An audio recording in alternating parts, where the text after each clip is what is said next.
होगा। किसी ने कहा, इतने व्रतों से भी तेरी गोद सूनी है।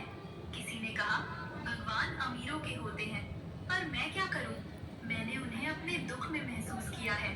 जब कोई नहीं था, तब भी भीतर से एक शक्ति मुझे उठाती थी। वो कौन था? वही तो थे, जिसे हृदय पहचान ले, उसे दुनिया के शब्द कैसे बदल सकते हैं। हरिदास, जो शायद सोया हुआ था, ये सब सुन रहा था। उसकी पलकों के कोनों से आंसू चुपचाप बह निकले। उसे पहली बार लगा कि उसकी पत्नी केवल घर नहीं संभाल रही, वो पूरे जीवन को अपने विश्वास से थामे हुए है।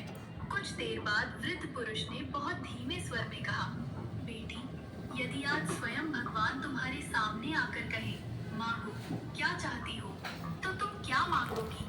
ये प्रश्न सुनकर गौरी के हाथ रुक गए। उसने आंखें बंद की।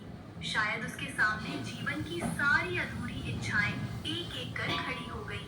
पति का स्वास्थ्य, संतान का सुख, सम्मान, थोड़ा सा धन, सुरक्षित छत।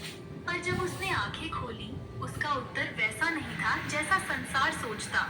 वो बोली, मैं उनसे केवल इतना मांगूंगी कि मेरा मन सेवा से कभी पीछे ना हटे और मेरा विश्वास किसी परिस्थिति में छोटा ना हो।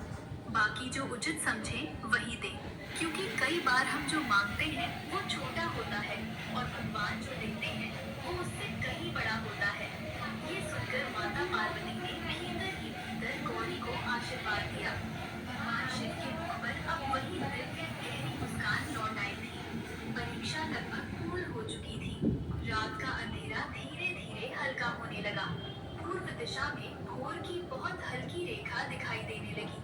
पक्षियों की पहली ध्वनि दूर कहीं सुनाई दी।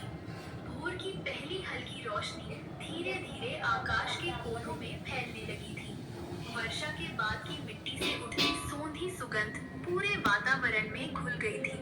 छप्पर से अब केवल कुछ अंतिम बूंदें टपक रही थी, मानो रात अपनी आखिरी बातें कह रही हो। दूर मंदिर की घंटी अभी नहीं बजी थी, पर पक्षियों का मधुर कलरव संकेत दे रहा था कि एक नया प्रभात जन्म ले चुका है। गौरी अब भी जाग रही थी। पूरी रात सेवा, भक्ति और बातचीत में बीत गई थी, पर उसके चेहरे पर थकान से अधिक शांति थी। उसने आंगन की ओर देखा। आसमान अब साफ होने लगा था। उसे याद आया कि आज सोमवार की पूजा विशेष